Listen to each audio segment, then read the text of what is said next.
We traveled Europe for 90 days and learned the hard way so that you wouldn't have to. Here are our tips and tricks for traveling Europe. You are listening to Travel FOMO, a podcast for people self-diagnosed with wanderlust. Thanks for listening to the Travel FOMO podcast. I am Jamin Houghton, and here with my number one tip, Hilarie. Number one tip and best trick. It is so good to be here. I've really been looking forward to this season because this is all about the best of Europe. And yes. Oh my goodness, I feel like we have wanted to stop and really talk comprehensively about Europe for a really long time. And this is how we get to do it. So I'm super excited because I think this is actually going to be the most helpful season. I think you're right. I think that people will find a lot that's helpful here. And it's also something that I feel like we're well versed in because we talk about it all the time. I feel like all throughout our travels, we talked about kind of these things that we're going to cover in the season and since then. And a lot of this stuff also comes from a lot of the questions that we get when people find out that we traveled for 90 days. So all of that stuff that you're wondering, it might get answered right here. Yeah, that's right. And this episode is especially helpful from a practical sense because we are talking about literally how to get around. We're talking planes, trains, and automobiles and ferries. Yes. All of the modes of transportation, which is kind of crazy because we did take them all in one form or another. Yeah. Some more heavily than others, but we kind of touched them all, traveled in all the ways possible, which we kind of set out to do, but also you kind of have to do in some instances. So let's dive in and talk about them. And what better way to start than with trains? We love trains. Highly recommended, by the way, guys. Honestly, if you are going to Europe, you will probably have to at some point take a train unless you're just flying into one place and flying out of there. And even then you might take a metro system. But if you're going around Europe at all, trains are by far the way to do it. Yeah. I mean, so much better than anything else. So easy. There's a ton of them. It's how everybody does everything. They're easy to figure out. It's so easy to just get on the train and go wherever you need to go. There's no big security thing that takes place, and they always seem to stay pretty well on time and get you where you need to go. Yeah, I think it makes Americans nervous because you don't have control. Whereas in America, we really like to have control. So we like to have a vehicle, especially in southern U.S. Right. We like to have a vehicle where we have complete control and we can be the one deciding when we leave and when we arrive and all of that. But honestly, the trains are so much more effortless that I love that. And one of the things that we would highly recommend for people is to look into a Eurail Pass, know how it works and know how to use it. It's actually, that's easier said than done. We booked a Eurail Pass. We booked one for 90 days and it was perfect for us. Yes. Everything we needed. I've done it before with my sister where we booked a 30-day pass and that was incredible. They do it for all different kinds of lengths. So I think there's even 7-day passes, 20-day passes. So pick what works for you, but know that it is definitely worth your time. You can also, if you're only planning on going to 3 different places, you can pick one that allows you to travel on 3 different days over the course of 1 month, and it helps you keep it really affordable. But it is very, very helpful. The only trick is that you got to figure out how to use it, preferably before you start using it. And that was the catch for us. It's kind of hard to find those kinds of instructions on the internet. Right. It is a little difficult to navigate at first, but once you get used to it, it becomes super simple. And it did cost us not knowing how to navigate it at first. Yeah. Because we landed in Heathrow and we needed to go from Heathrow to Paddington Station on the Heathrow Express. And we weren't sure if it was covered or not. We thought it might be. We tried to figure out how to use it. We even asked some people around the trains, like if they could help us figure out how to use it. And we ultimately got so frustrated that we just bought tickets. Yeah, $50 tickets each. And paid $50 a piece. Yeah. And later figured out how to use it and figured out that, it would have been really simple. Right. And the challenge there was the app. And now there might be more resources out there now, but when we went last year in the summer of 2022, there were not resources or videos that tell you how to use the Eurail app. And that was the real struggle that we had, because we had a digital pass that we needed to activate on the app, but you can't start activating it until the day you're ready to start using it. So we couldn't really test things out in advance. So that was a little bit tricky, but it's totally worth it.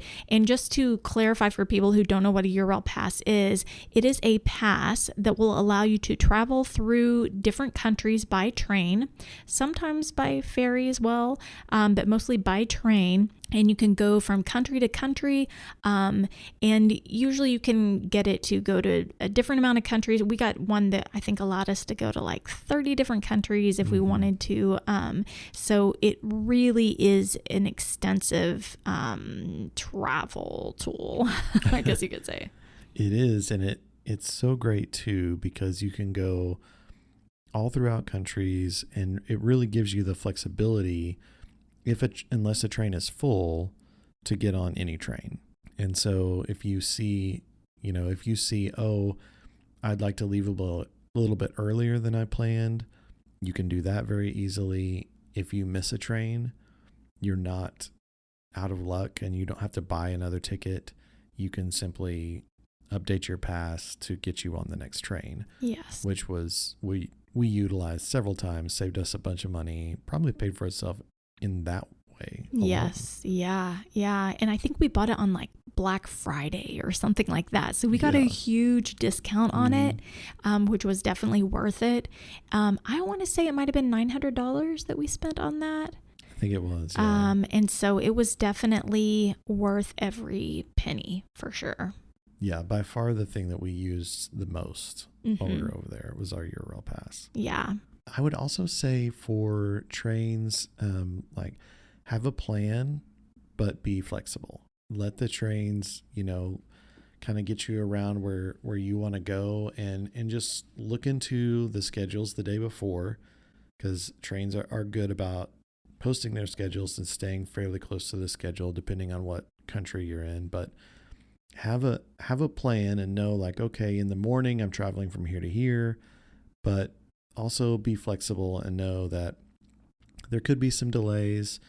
You might have to change trains, and it might be like a really tight turnaround that could cause you to, if one train gets delayed too much, you might miss the next one. And so maybe don't have everything like ironclad reservations, but have a plan and just be a little flexible. Yeah, especially if you have the Eurail Pass, you can be flexible. Now, if you've already booked a train ticket, you can't be flexible. You got to get there on time and you got to catch that train. But again, that's why we loved the Eurail Pass, because we could be flexible. You also really need to know the local holidays and how they impact train schedules. And the key word here is local. Right. Because what's a holiday to you in America is not necessarily a holiday there, and vice versa. So great example, we were in Lyon and we were trying to get around France, and thought we were doing a really good job of booking in advance, but we weren't booking far enough in advance because there was Ascension Day, was an upcoming holiday, and the banks were going to be closed. It's not that the trains were going to be shut down on that day. It's just a matter of everyone would be traveling and the trains were already booked because it was a holiday weekend. And that really kind of threw us for a loop, and required some extra hands-on attention from a train attendant there in the Lyon train station.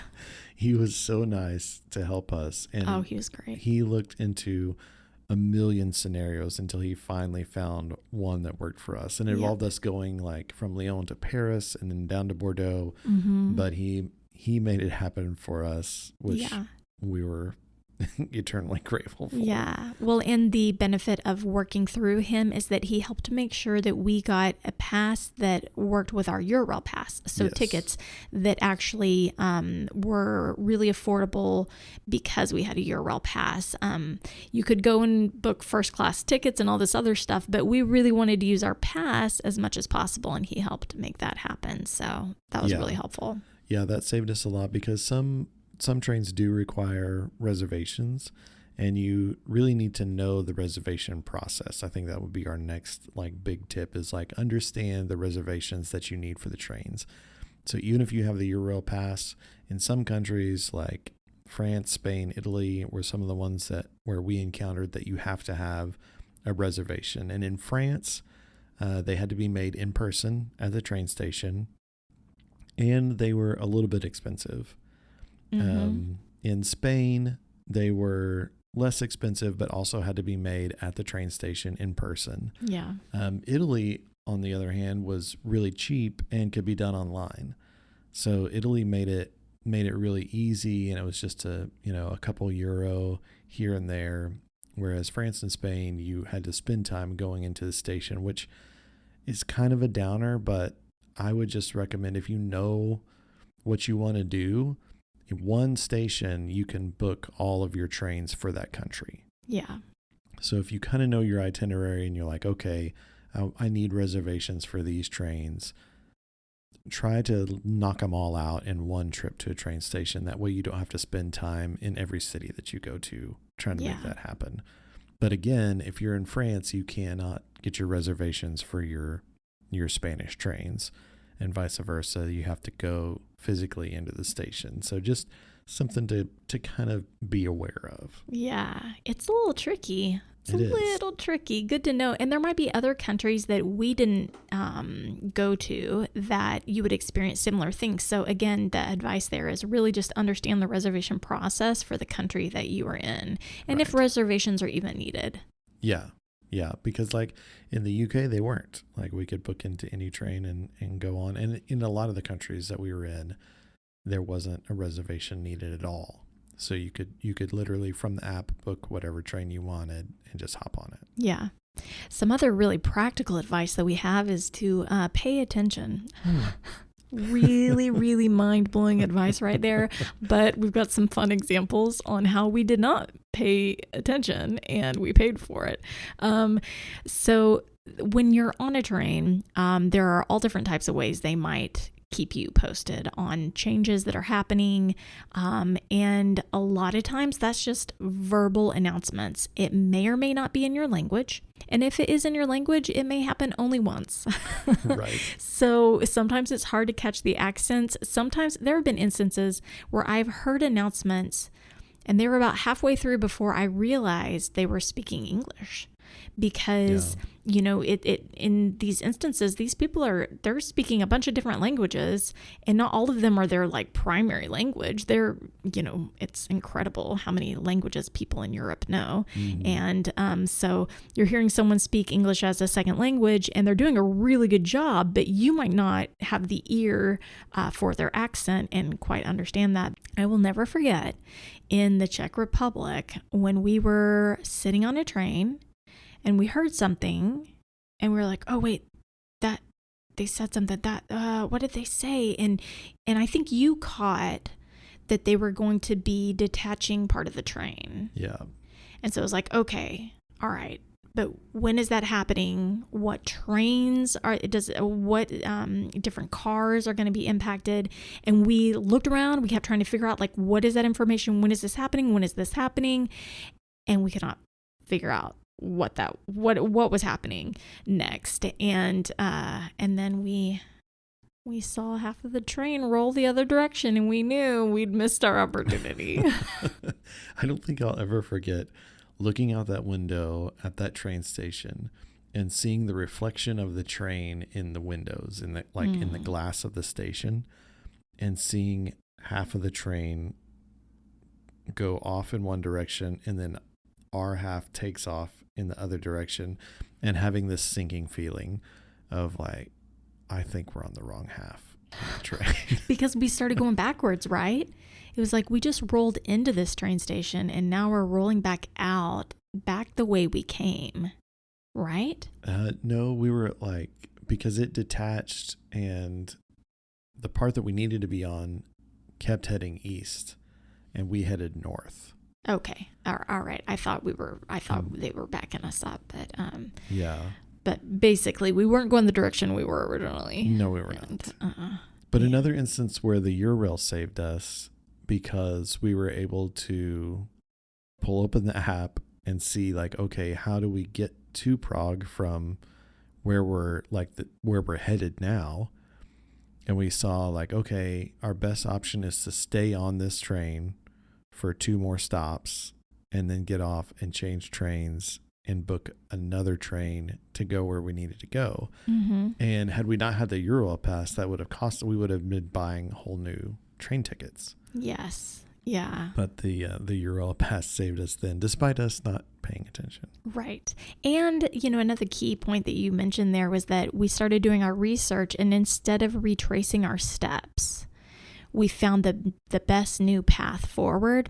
And it can be really tempting in moments like that to be like, oh no, I got to get back to wherever I was. Right. But that might not be the fastest way for you to get to your actual destination you're headed to. So if you've made an error, just stop, revisit your whole plan, and go from there, because you don't necessarily need to retrace your steps to get there as quickly as possible. Yeah. And that whole thing kind of plays into our next tip of know the local protocols. All of the countries are a little bit different in the way that they do their trains. And, like that instance, we're on this Czech train where I think there's a little paper sign posted somewhere on the train where we saw when we were getting off, like, oh, that would have told us which part of the train to be on.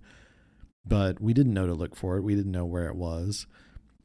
The counter to that is Swiss trains have big displays in every car, big electronic displays in every car telling you where the train is heading and listing all of the stops and what times you're going to be there. And so it's really easy to follow. So just know that they're all a little bit different. Swiss trains, we had to show our passports to verify that we were the actual ticket holders. That was the only country that we had to show our passports on the train. But they would stand there and wait for you to find it somewhere in your suitcase. Right. They were serious about it. Yeah, I remember the first time they came around, I was like, well, it's buried in my suitcase that's buried in the luggage compartment of the car. So I had to go dig it out. And from then on, I was like, okay, on the trains, I'm keeping my passport with me. Yeah.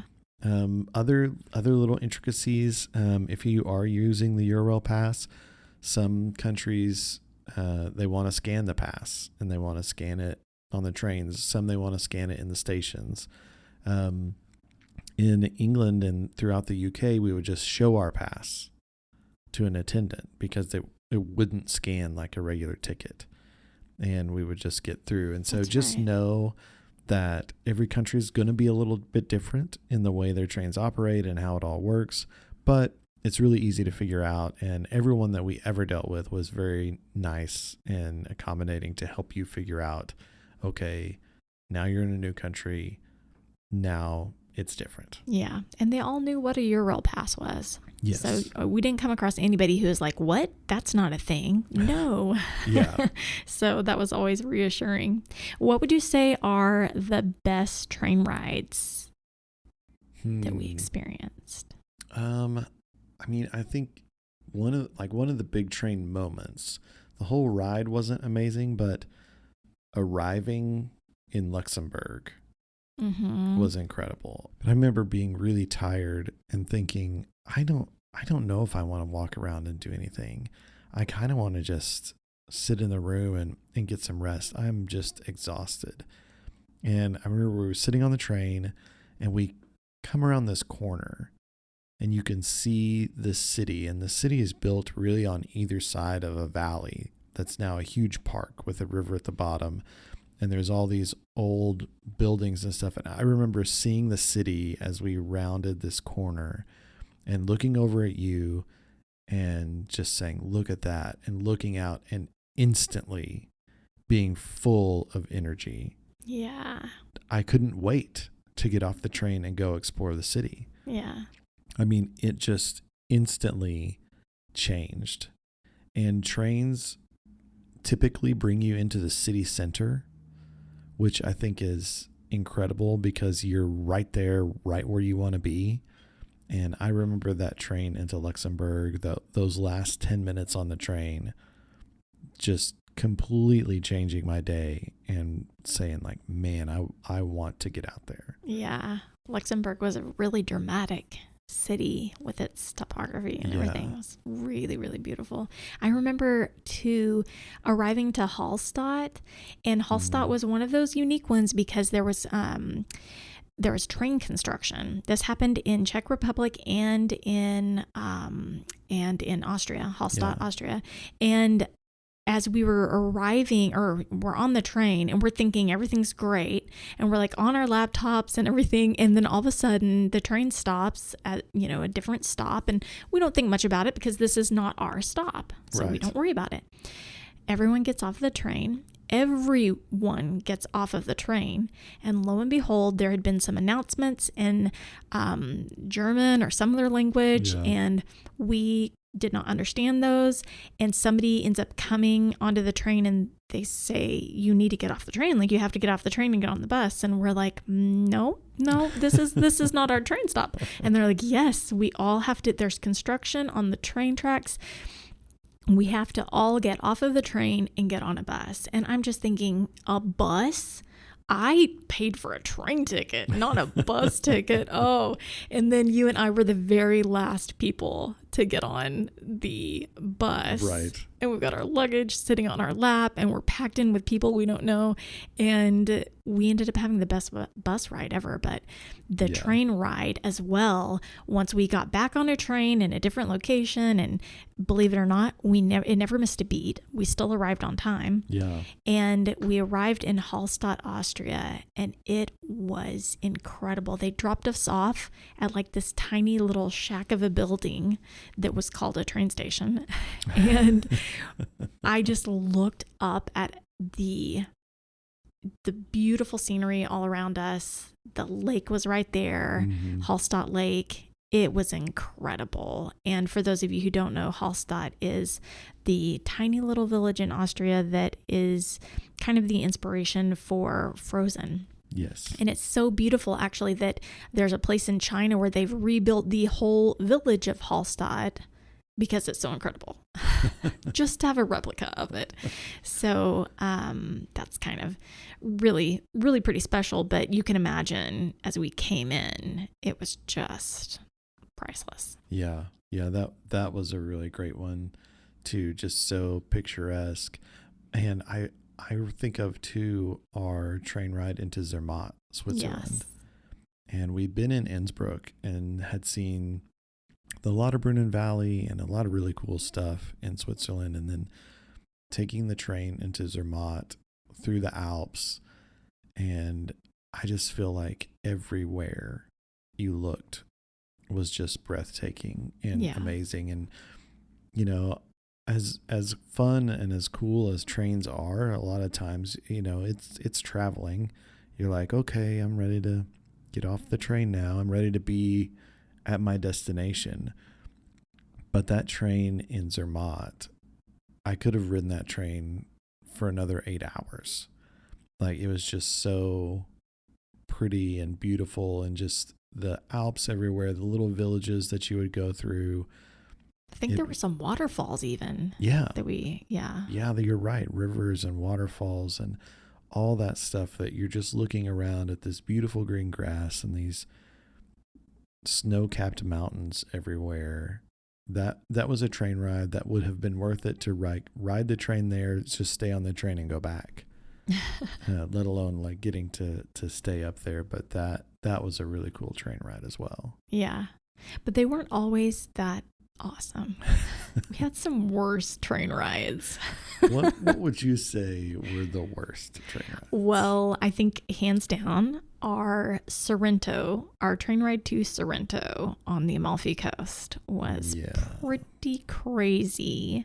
I believe there had been a train strike, and we arrived right as it was ending, but there were tons of people that were waiting to get on these trains. Mm-hmm. And so it was crazy how many people were trying to get on the trains. Yeah. And we were coming from Pompeii. Yes. to Sorrento, and oh my goodness, it was bad. We were standing there. It was like standing room only, and I mean standing room only in every crevice of this train. There was no air conditioning. The windows were rolled down. There was a guy hurled up on the floor. Like, it was weird. It was intense. Yeah, I remember standing there and seeing a guy, and he was literally like 3 people away from me, but also close enough that I could have touched him. And I don't know if he was hungover or what, but he was on the struggle bus. Yeah. And I was like, don't you do it. Don't you throw up on this train. Do not let that happen. No, do not. If you let that happen right now, everyone's day is going to be much, much worse. Oh my gosh. Don't let it happen, bro. He didn't, though. No. He held on, but that train was really rough. Yeah, it was also very there's graffiti all over it. It was the most colorful train probably we'd ever ridden on. But yeah, it had so much graffiti, and it just felt really, really rough. Yes. And I was like, what are we doing? This is supposed to be like, we're supposed to be arriving to like one of the most epic places in Italy. Right. Does not feel right. But then we got there, and it was totally worth it. Just so you know, it's totally worth it. It was. And like, I remember it wasn't a bad train. It was just a boring experience. But San Sebastian to Valencia was just across most of Spain, and just like utter nothingness. It was just, yeah, it was like desert. Yeah. Like, it's like far west Texas. Yeah. Yeah. You just look out the window, and then you like read your book, or you listen to your podcast, or you mess around on your phone, and 45 minutes later you look out the window again and you see exactly the same thing. Yes. It's like you hadn't moved. We're on a train treadmill, and it was like 6 hours of just desert. Yeah, it was long. It was long. And then the Czech Republic trains were pretty rough. Yes. They were just, outdated, older trains. I remember one when we were arriving to Český Krumlov, which is totally worth it, but we did happen to ride on the smallest train ever. It was 2 tiny little cars, and we were one of the few people on those cars. It wasn't like they were packed. There was just a handful of us on these cars, and we got off at this tiny little, again, another tiny little shack of a train station, and we were like, okay, the town's over there. Let's walk towards town. Like, this is crazy. But overall, still a really good experience, because it's a cultural experience. You know, you're like, this is how people live. This is their reality. And at the end of the day, it gets you where you need to go. So it's not actually that bad. Yeah. And you're right. It is the thing that everybody does. So it is like very much a piece of the culture that I feel like if you don't do it, you miss out on something. Yeah. We've covered trains. So let's talk about automobiles. So we'll throw like cars, buses, taxis all into one little automobile bucket. Yeah. For this one. And we have some good tips and tricks here too. Automobiles are, if you're in America, and it's probably what you're more used to, how you're used to getting around, and there's plenty of them to be had in Europe. So if you find yourself in the situation where you can't take a train and you have to take a car or a bus or a taxi, what should people do? I would recommend that if you're going to rent a car, just think about it. Think about it. Because we tried to, now this is going back before gap year, but it is good overall advice. Right. We rented a car. You can go back to our first season actually and hear about how we rented a car in England. And we really needed a automatic vehicle. And they gave us a standard. And I was the one willing to drive. And I was like, yeah, no, I don't want to have to deal with driving on the other side of the road, being on the other side of the car, of the vehicle. Right. And then also driving a standard using my left hand. Like, I was just like, no, yeah, I'm not doing that. And we'd been very specific to ask for an automatic vehicle. And they're like, yeah, we don't have one. We're like, well, that's what you rented to us online. Yep. So we had to wait it out for a couple of hours until they could get one. Yeah, we had to sit around and wait for a long time to get that. And I do remember thinking, like, because you know how to drive stick. And I remember thinking, like, well, maybe she could. And then I was like, but I don't even know which is the clutch. Oh, right. Yeah. You know, like, are the feet backwards too? Because like the shifter and all of that's backwards, and you're on the other side of the road. That's a good question. And are the feet backward? Like, I don't know. I have no idea. And I was like, no, it's just way too many variables. Yeah, it was a lot. But once they got us the automatic transmission vehicle, you drove and you did a really good job. Yeah, it was no biggie. It intimidating? Oh, yeah, for sure. Yeah. But once you got the hang of it, it was like, okay, yeah, no, I could get this. Like, and I only did it for a couple days. So it would definitely not be a problem if you were around even longer. But yeah, it was. And the thing is, there are some places you really do need a vehicle to get to. And that was an instance where we're going out to the Houghton family castle, and so the only way to get there was by car. But I will say one of the tips that I have too is just don't ride the bus. Personal preference. How American is that? Yeah. You're very anti-bus. I remember when we were scripting this, I asked you, I was like, tell me about some of the bad bus rides though. And I don't think you really came up with very many. Well, because I was pretty adamant that we didn't need to ride the bus most of the time. I was like, okay, so here's my theory on that though. The trains and the metro systems are so effective. That is true. You really don't need to get on a bus that often. Right.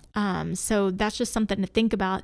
And honestly, I would recommend that walk the city if you can. Like walk the city that you're in, because that is a pretty cool experience. Yeah, I would agree with both of those for sure. I would say if you are in the position where you do have to ride the bus, do your research. Bus routes are very hard to figure out everywhere you go for whatever reason. I feel like it just becomes so hard to tell because so many stops utilize buses that are going in so many different directions. It's really easy to get turned around and mixed up. And so really just do your research, pull down the bus numbers that you need and like keep them in your phone, know where you're going to have to pay. Like, do you have to buy a ticket beforehand to get on the bus, or do you pay the driver when you get on, or how does it all work? Do some research. You'll save yourself a lot of headache. Don't think that you're just going to pop down in a place that you've never been and easily hop on a bus. Like, you're going to have to spend some time looking into it. Yeah, totally agree. Use your phone as much as possible too, because a lot of places, like their public transportation, they've got apps, they've got all kinds of tools for you. But also just use your phone whenever you have the opportunity. And I mean, if you're standing at a bus stop and they've got the map there, take a picture of it so you'll have it for later. Yeah. Like, there are things like that you can do that'll just make your life a lot easier. I would also say if you are riding in a taxi, if you find yourself in that situation where you need to take a taxi somewhere, kind of talk to the driver and get the scoop. Find out what's going on. Get the deets. We did this in Mykonos, and we actually learned a lot. Like, we learned about churches, and we learned about like the off season and things like that. Price gouging, which was really important. Yeah, we found out a lot of information about Mykonos and stuff just from our taxi driver. He was just a super cool guy, and he was really quiet at first, but we just asked him a couple questions, and I think he figured out like, oh, we really are interested in talking. And the whole way to the airport, he just gave us all of the inside information. So if you're looking for that, talk to the taxi driver. Yeah. We did have a couple of crazy taxi experiences. One in Athens. We got into the airport so late. They were like, well, I think taking the metro system would be difficult, and we really just don't have time to figure it out. And it's our first time in Greece, and we didn't know if the language would be really tricky too. Right. Yeah. We didn't know what to expect at all. And so we're like, we're going to make it easy on ourselves. We're going to take a taxi from the airport to the Airbnb. Another thing, airports typically fly you into a city way on the perimeter of the city. So you have a long ways to go, different than a train station that kind of takes you to the middle. Mm-hmm. So you have a lot more to navigate if you're coming into an airport.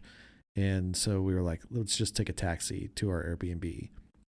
And so we hop in the car. The guy was nice, and we didn't get a lot of advice from him, but we got the fastest taxi ride on the face of the earth. We were flying. And I've been in some taxis in Vegas and other places where the taxi drivers really get after it and see how quickly they can get you from one place to the other. This guy was going crazy. He was going so fast. But do you remember at the end of our taxi ride, he was also really nice, and he went to drop us off, and it was really late, and we were in really the inner city, old Athens, and he saw all the graffiti on every single space of every single building, and he was like, are you sure this is where you're supposed to go? And we were like, yeah, it's our Airbnb. And he said, well, I'm going to make sure you get in okay, or something like that. But he was waiting to make sure that we actually made it inside the building. Yeah, which I did appreciate, because a lot of the buildings looked very similar to each other. True. And we weren't 100% sure which building it was we needed to go into. Yeah. But he was really nice and stuck around until we were inside the front doors before he took off. Yeah. What would you say is one of our best rides that we had? And this would be like an automobile ride. Automobile ride. Well, I know we took a bus to Amalfi from Sorrento to Amalfi, and we ended up taking a ferry back. So we wanted to see it both ways, and so we did it intentionally.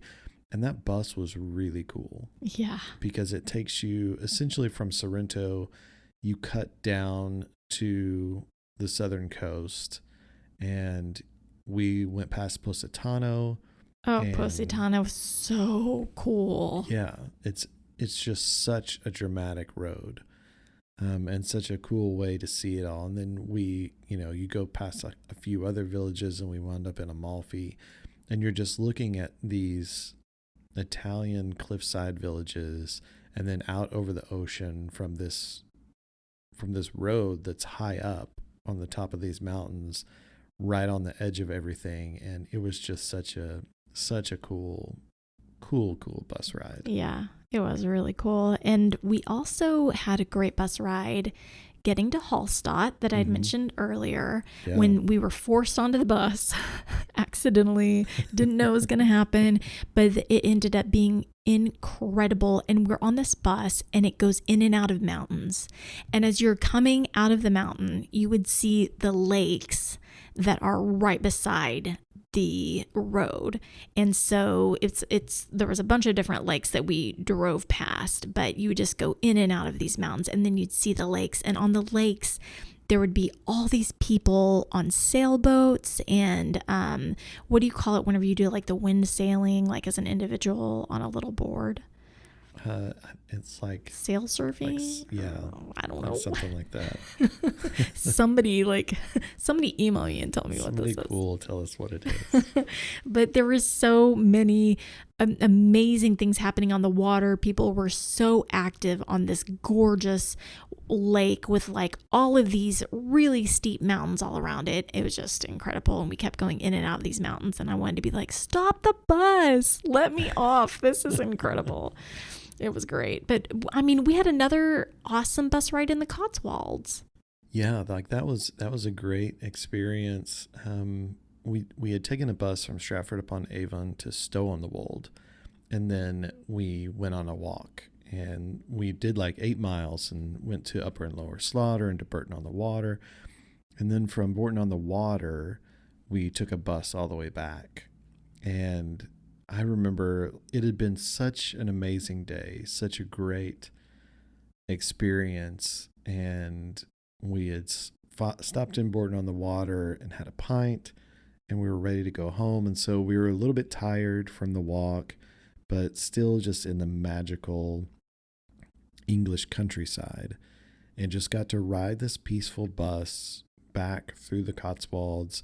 At one point, we were the only people on the bus, and just riding through the English countryside, looking over these rolling hills of just green grass with sheep pastures, and going through these little villages with these blonde rock houses and fences and things. And I remember that being a point where I was like, I really want to capture this feeling and hang on to it in my memory, because it had just been such an amazing day and was such a cool way to wrap it up. Yeah. It's this bus ride through the Cotswolds. Well, and if you think about it, buses can take you places that trains can't. Yeah. And some of the most beautiful places are places that trains aren't actually physically as easy to drive through and stuff. Mm-hmm. Okay, I know I said I don't like bus rides, but I have one more I want to mention. We actually had a lot now that I think about it. In London, we did Bridget's Bakery's London afternoon tea bus ride. And so you get on one of those red double-decker buses, and we went up the little winding staircase to the second floor, and we were up there where we had a great view of London, and they drove us all over London and told us about the different places, and then they served us tea and crumpets or whatever. It was awesome. I loved it. They played tons of music, and it comes across as a very girly thing to do, but Jamin was a really good sport and did it with me anyway, and it was pretty cool. Like, it didn't necessarily have to be a woman's thing, but right. But I guess maybe the tea time thing is maybe more for the ladies, but not really in London. No, and I mean that bus was done up in a very sort of girly fashion, but feminine, yeah. But it was a lot of fun. It was a lot of fun. They served you tea and all of the little tea snacks, whatever they are. I don't know the real name for them, but all of them were great. Like, it was really good food, and just a fun way to see London, especially if you've been walking around all day and you want to rest your feet and you want to have a unique experience, because it was the double-decker bus and a vintage bus from like the 60s. And so that classic London thing with a little twist on it was a lot of fun. Yeah. And another cool bus ride. Another cool bus ride. Okay, worst automobile rides, though, actually wasn't a bus. That's true. So our advice that we gave you earlier about talking to the taxi driver really kind of bit us in the butt when we went to Dublin. Because I remember being so disappointed. We flew from Edinburgh to Dublin. And so we're getting off a plane. So again, we're at an airport way on the exterior of the city and not in the city center, and needing to figure out how to get to the city center. And we tried to figure out like the bus schedule and like what bus we would need to take. And it was so confusing that we're like, you know what? Let's just take a taxi and get down there. It's getting later in the evening. We want to be able to have dinner, check in our room. So we're just going to take a taxi. And I remember standing in the taxi line, which is kind of a long line, but it moved pretty quick. They're getting people in and off. And the people immediately before us, the taxi pulls up. This old Irishman jumps out, and he's on top of the morning to you, and like, oh, bring your bags over here and I'll put them in. And like, they're just this amazing little Irishman who's so happy to like be picking people up at the airport, loads them up in their taxi and whisks them off. And I'm like, oh, this is going to be great. Our taxi driver shows up. He's not originally from Ireland. He lived there for like 20 years, but not originally from there. We tell him where we need to go. He lets out a heavy sigh. He was super annoyed. Yeah. Like, Come on. And yeah, I was like, you can circle the airport again and we can get in the next cab if you want. But was really put out that he had to drive us someplace. I don't know what he was expecting, but we asked him, so what should we do here? Like, what should we do here? And he goes, leave. You guys, we're not even kidding. He was like, leave. We were like, and he just kept talking about all he wanted to do was get out of there. He just hated it. He hated it. And then by the time before we even got there, we were like, felt really like we didn't like the city that much. Like he had already invested told us so many bad things. We were like, oh gosh, now we're in Dublin. Yeah, that was definitely the worst automobile experience. Yeah, for sure. Okay, so ferries is a whole nother section in itself. Yes. A whole nother experience. And for us, it kind of came later. We really didn't take any ferries until we were in Southern Europe. We were in Italy, I think, when we first took our first one. Austria. Well, yeah, you could say Austria. We took a tiny little boat that one man, little open little canoe almost. No, it was a really nice boat, but it was kind of like a little vintage motorboat, I guess you could say, that took us across Hallstatt Lake. So that is a great point, because ferry systems, a lot of times people don't necessarily realize that they vary greatly in size. Yeah. Even I kind of did my default, just now thinking of ferries as being something really big, but in reality, they could also be something relatively small for small lakes and in small boats. We do recommend, again, doing your research. And one of the things that you can use that we found to be very helpful was Ferry Hopper. Especially in the Greek islands, we utilized it for our excursions there. It really kind of puts a lot of the ferry options into one place so that you can see schedules and boats and where they go and when to expect them. And you can also track boats as they come. So you can see, okay, I'm waiting for this ferry. I know where it is or I know roughly where it is. And so I can plan a little better and try to reduce the ferry impact on me. And it's really good for some of those really large ferry systems. So, I mentioned that ferries vary in size. So you could have this tiny little motorboat, or you could have something as huge as like a cruise ship, like massive. And that's what we experienced at the port of Athens. The port itself was like big enough to take in cruise ships and massive ferries. Yeah. And so Ferry Hopper is especially helpful with some of those bigger systems where, it's really large entities that are booking your tickets. Yeah. One thing that we would recommend that you do when it comes to ferries is understand the weather that is going on in your area and how that could impact your ferry. It could result in delays, or it could result in full-on cancellations. Yeah. So when we were in Cinque Terre, we wanted to hike the 5 cities. And we did. So we hiked them all through, and our intention was at the last city that we were going to hop on a ferry and ferry back and kind of see them all from the ocean as well. But it was a really windy day. And when we arrived in the last city and went down to where the ferry dock is, we realized that all the ferries that day had been canceled because the water was too rough for them to approach all of the docks. And so they were only making certain stops that day.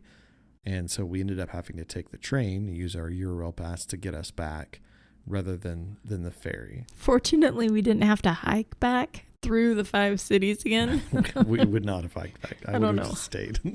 I don't know what would have happened. That was intense. How many miles did we hike? 11? I think that's right. Yeah. It was a lot more than we thought. I think we thought it was going to be 8 to 10, and I think it ended up being more like 11. Yeah. I think it was like 11 or 12, and up, and then down. Oh my goodness! So a lot of elevation gain in that little adventure. You can go back and watch that video, and we document the hike, and we give all those exact numbers. But yeah, that was something that we were lucky to be able to get the train because we had planned on ferry. and so had to switch up because the weather threw us a curveball. Well, and the weather is another good reason for you to be flexible with your schedule, because with ferries specifically, the schedule changes more and more throughout the day. So with trains, it feels like maybe they're able to stay on time a little bit more. But what we really noticed with ferries is that, and people actually verbalize this to us, is that just be prepared, because they're just going to get more and more off the schedule as the day progresses. Yes. So that was something that I think I was just like a little surprised by, like, why can't you just keep them on time like you would with a train? But I guess it has to do with the weather and the wind and all of that. You don't exactly know how the sea is going to treat you, and so you can't really control that. I know. I was really frustrated by all the delays, because I feel like it's like a big flaw in the system that could at least be attempted to be corrected. I feel like they plan the routes out with like the fastest possible trip in mind, and then when weather or wind or delays impact it, it just throws everything off, and it happens every single day. And so I was always like, if it happens every day, then you're not doing it right.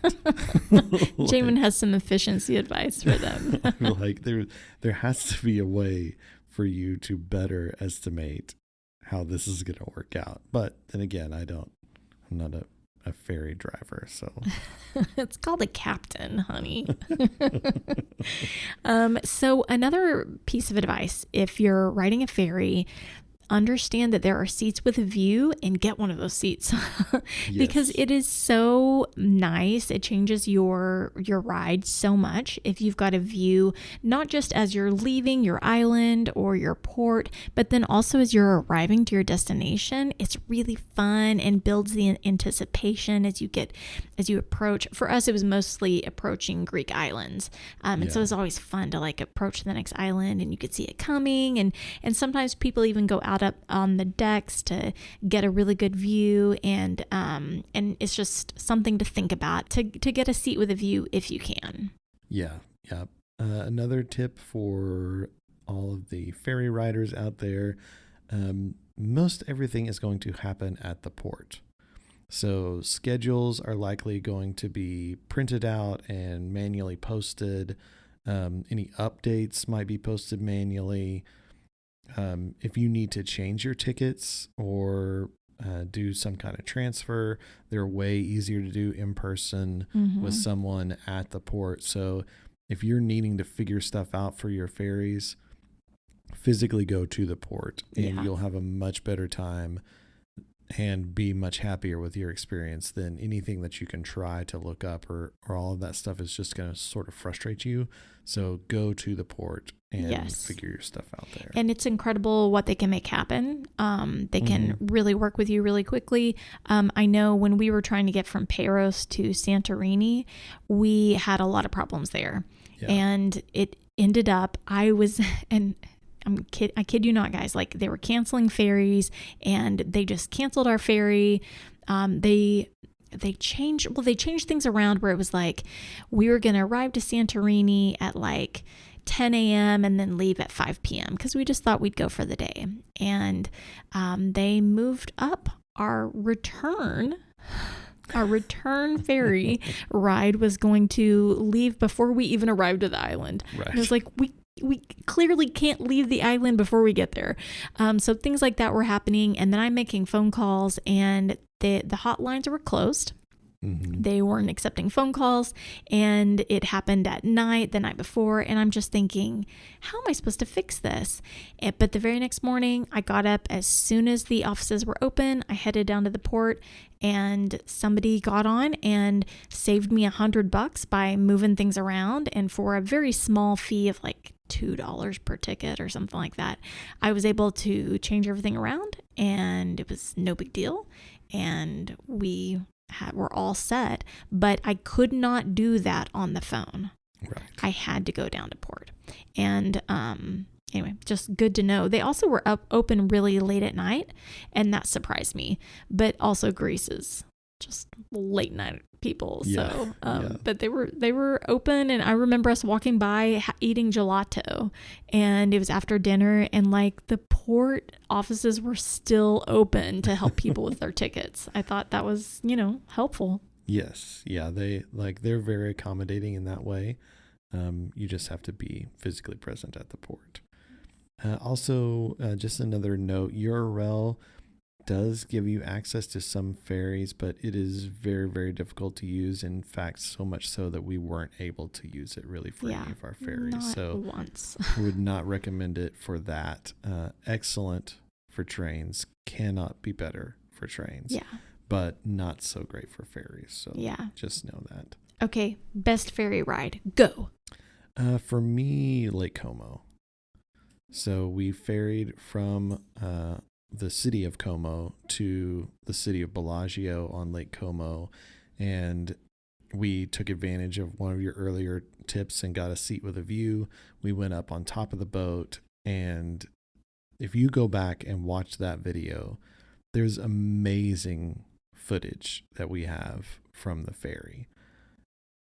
It was incredible, and it took like 2.5, 3 hours to get there, and you're just going past villa after villa after villa after villa on Lake Como, and just incredible views everywhere.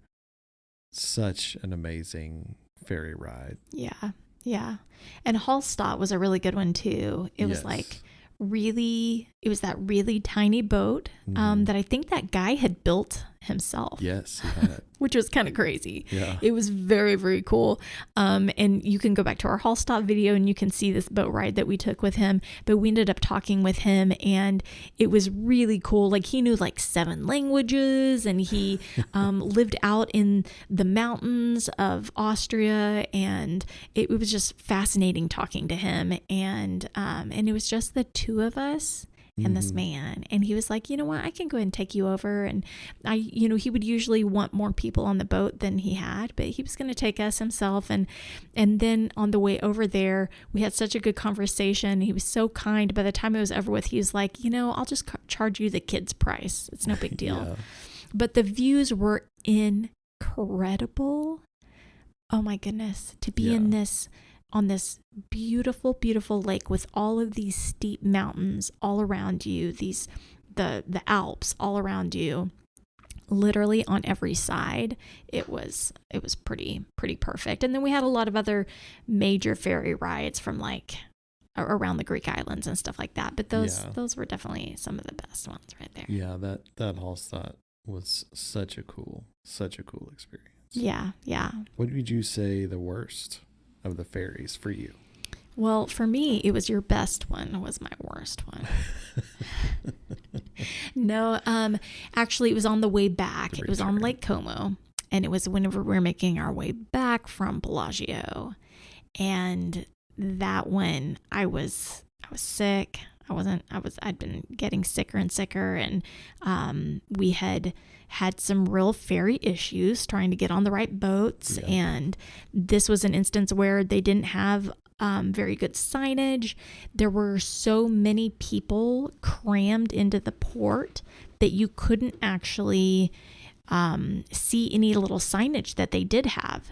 Right. So there were no lines. It was all just hordes of people that you couldn't move through to get information or get to the front desk or see any signage. And so you're kind of just waiting, and then you can't see what boat is approaching because it's too far away. And by the time it arrives, you're like, okay, well, this is the wrong boat. And now there's all these people in this line, and they don't know which boat they've been waiting on. They thought it was their boat. And in fact, it's the boat that is, like 3 hours. They're 30 minutes late. And so they're like, I thought that was my boat, but in fact, it's the boat that should have been here 30 minutes ago. But yeah, the return trip there was a disaster. Well, and I remember, I don't know if it was technically a ferry, but it was like a bunch of people on a boat. But the water bus in Venice was so packed and so hot. Yeah. And like we're holding our bags, and I just remember being like, I need off of this. I need off of this boat. Yeah. What is the fancy way of getting around? Would it be a water taxi? Water taxi there. Yes. They're really elegant, nice boats that you picture like Johnny Depp and Angelina Jolie like hopping off of into there. And then there's the water bus that we took. Right. Yeah. If you heard our friend Nicole share her story from Venice, she did the really cool water taxi and went the posh route. We did the water bus.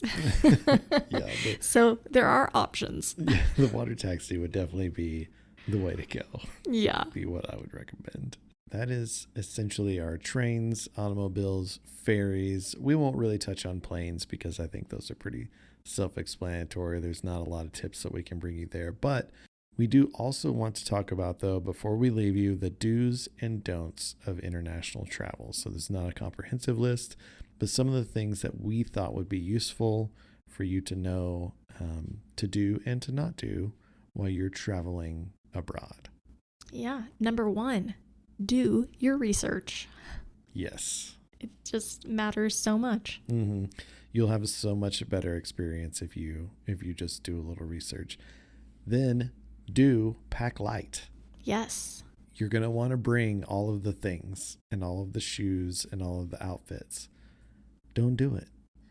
Just pack light. You will thank me over and over and over again, and you'll thank yourself because you're going to look in the mirror and you're going to say, you've packed too much. You need to pack lighter. You will pack light. You will show up to where you're staying and you will look in the mirror in the place you're staying and you'll say, thank you, self, for packing light. My experience has been so much better because I packed light. Well, or if anything, pack smart and know what kind of trip you're going on. For us, we were backpacking, so packing light was really critical. You might be going on a more luxurious kind of trip, but for us, packing light was really smart. And so however way you're doing it, pack smart. Yeah, I would agree. Also, I would say one of the things at the last minute we really kind of started looking into was dressing, the way you dress in Europe, which we originally were going to go super sporty. And I didn't feel that it was super sporty, but after we did some research, we realized, oh, whoa, we are way more casual than we should be. And we saw some tips on YouTube that was like, you need to dress more formal, more polished. Europeans are just not as casual as Americans. Mm-hmm. Americans are used to being tourists in tennis shoes at Walt Disney World. That is not how Europeans dress. Yeah, I agree. If you want to feel like you don't belong and feel like a super tourist, then dress really casual. If you want to feel more comfortable and feel good about how you look, just dress a little more formal. You'll be glad that you did. Also, try the local things. Do the local food, the local drink, the local practices, the local customs, like whatever the local thing is, do that thing. You traveled a long ways to experience something different than what you experience every day. So do those things. Yes. I won't repeat you, but man, that's worth repeating. That is, I feel so strongly about that one. Also, try to leave room in your suitcase and in your budget because you're going to want to buy things. You're going to want to take things home. For me, I love to buy souvenirs that are just things that I like. So it might be a dress. It might be sunglasses. I don't know. It's just going to be something that I saw that I really like that I'm actually going to use. And so I like to leave room in my suitcase for that. And it does cost something, so I try to leave money in the budget for that as well. Great advice. Also, get outside the cities. There's a lot of really cool things to see in the really big cities, but there's a lot that is really cool in Europe outside the cities. I think of the Cottswolds or even Český Krumlov in the Czech Republic. These little places that you may not have heard of before, but if you do a little bit of research, like we talked about earlier, find some cool little places to go out in the country. I think that's one of our biggest regrets from the trip is not getting outside of the cities in Ireland. Like we went to Dublin and Belfast, and we wish that we had gone to smaller places. We want to go back and do that because we feel like we missed out on it. So get outside the cities and explore some smaller communities, some smaller villages. see what's out there. Great people, really cool stuff. You'll be glad you did. Yeah, you might have to take the bus, but it'll be okay. It could be the best bus ride of your life. Also, learn a language. Haha, that is one of our favorites. Learn a language, and we recommend using Duolingo. It's a cell phone app you can use, really easy to use, really intuitive, and even kids can do it. They can just pick up your phone and start using this little app to learn. They use all different forms of communication in order to teach you. So they use games and all kinds of things. So highly recommend Duolingo. I know you used it for French. I used it for Spanish, a little bit of German and Italian, but mostly Spanish. And now that we're back in America, Spanish is super helpful. So we're back on it for Spanish. Yeah. Duolingo, not a sponsor, but very useful. They could be a sponsor if they wanted to be. That's right. So yeah, get on your Duolingo. Even if you can't speak the language, like some familiarity with the language will help you a lot as you read signage and as you converse with people. So do that. And then the things that we would not do. So don't bring a roller suitcase. Everyone, when I tell them this, they roll their eyes at me, just like they roll the little wheels on their suitcase around, and they think I'm being ridiculous, and they think, oh, that doesn't apply to me, or I really have to have my roller suitcase. You do not need your roller suitcase.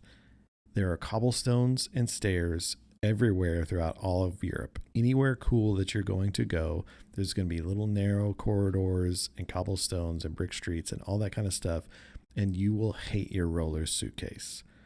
The sound of a roller suitcase across cobblestones might as well be the national anthem of Americans. There's no better way to tell, like, oh, there's some Americans behind us than somebody thudding along with a roller suitcase. And it's such an annoying thing. I can't imagine if we had roller suitcases, how miserable it would be getting on and off trains, in and out of Airbnbs. Just figure out a bag that you can put on your back, and you will be so much happier than rolling your roller suitcase around. Yeah. I would say unless you're Beyonce, if you're traveling like Beyonce in some really high class style, then you can bring all the bags you want because you're not carrying them. Right. But for the average person, it's really going to matter. We just saw so many people painfully making their way through some really old streets and stairs, so many stairs that we saw people hauling their luggage up, and it was painful to watch. And so that's just a tip. I remember walking to our Airbnb in Zermatt and passing a guy pulling a roller suitcase, and I could see in that guy's face that he was rethinking all of his life decisions because they had led him to that point where he was pulling a roller suitcase up that hill and thinking, like, man, just glad I don't have a roller suitcase. Also, don't expect to have your mom's cooking. So here's what I mean by that. The food and the drinks are going to be different where you are. And even if you order the same thing that you're used to ordering at home, it's going to be different there. A cheeseburger is going to be different there. Spaghetti is going to be different there. The stuff that you know and like at home will taste different over there. So even going to McDonald's, they don't have the same things on the menu. Right. Yeah. Yeah. So all of the stuff that you're familiar with is going to be different anyway. So you might as well get the local thing, eat the local food, drink the local drinks, because that's what they do well. That's why everybody over there eats it and drinks it, is because that's what they do well. So embrace that experience. Don't expect to have the food that you have at home. Your mama doesn't live over there to cook for you.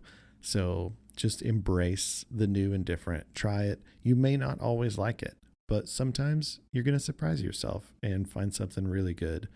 And you're going to have a really good experience either way. And don't waste your time. Don't waste your time by not being ready. Do your research, save up the money that you need, because it's going to be worth it to do the things you really love. And if it takes you 3 more months to save up the money to do that one excursion that you're just dying to do, you should do it. I know some of the things that really stood out in our mind. And we'll talk a lot about a lot of these things in future episodes of this season, where we talk about our favorite activities. And we spent a lot of money doing things like paragliding through Lauterbrunnen Valley in Switzerland, and Capri Island, going on an excursion and going through the Blue Grotto and being on the ocean on the Amalfi coast. Like, it costs some money, but those things really, really, you kind of get what you pay for sometimes, and that's a great example of that. And I would say don't waste a minute. Like, there are times to rest and there are times to relax, but man, when you're in Europe, it's not one of them. Yeah. Like, there were so many times that we were really tired and I was like, I don't want to get up and run today. I'm really tired. And we would get up and go for a run and it would be amazing. There's so many times that we would be coming in to a city late and I would be like, I just want to go to the Airbnb and crash. I don't want to walk around. I don't want to see stuff. And we would push ourselves to go do it. And it would be such a cool experience. Take that extra step, do that extra thing. I remember when we were in Barcelona, we were walking back, like we'd kind of seen a lot, and we were really just walking back to our Airbnb. And we were like, well, let's stop in this bar and have a drink. And it was a flamenco bar. And they were having a birthday party in there and people were dancing, and we were the only people in there that spoke English, and it was really cool. It was a lot of fun, and it's because we pushed through that I'm tired feeling and said, we're not going to waste a minute. We're not going to waste our time here. We're going to do what we came here to do. Amen. Yeah, totally agree. Okay, guys, that is a wrap for this episode that's really about how to get around Europe, but we have so much more for you coming up in this season. So this is our best of Europe season. We are talking about next episode is going to be all about where to stay. What differences did we see in staying in a hotel versus an Airbnb versus a hostel? We tried all three things out. The one thing we did not do is couch surfing in somebody's house, which maybe we'll get brave enough for that next time. I don't know, but I'd love to stay with a local eventually. That would be so cool. So where to stay. The episode after that, we're going to talk about the things to do. And that's going to be a lot of the activities and excursions that we did, hiking the Cinque Terre. Then you've got things like the Amalfi coast, going to the island of Capri, wine tour in Florence. So many good things I'm excited about already. Then we'll have an episode on drinking and dining and all of the foodie things that we love.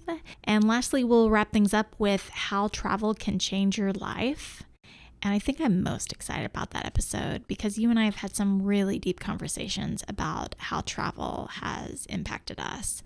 And I'm looking forward to sharing that. And I really hope that we get some feedback from other people too, because I'm curious how travel has changed other people's lives. But we'll dig into that in that episode. Absolutely. And this episode of our tips and tricks, we hope that you have found them to be useful. We will be posting some pictures and videos from the things that we shared here on all of our social media channels. We'll also be creating a kind of a condensed version of our tips and tricks for our YouTube channel, so you can go check that out there. It'll be something that hopefully you can utilize and share with people, so go out and check that stuff out as well. That's right. You guys can find us on Facebook, YouTube, Instagram, TikTok. We are out there putting stuff out there. We would love to engage you in that space, but we also have another way that we can engage you.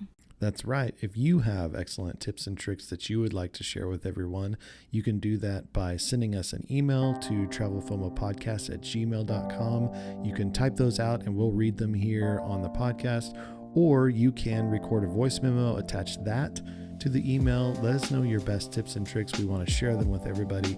And again, you can email those to us at travelfomopodcast@gmail.com. That's right. Okay, guys, go out there and plan a vacation because life is short. Wander well.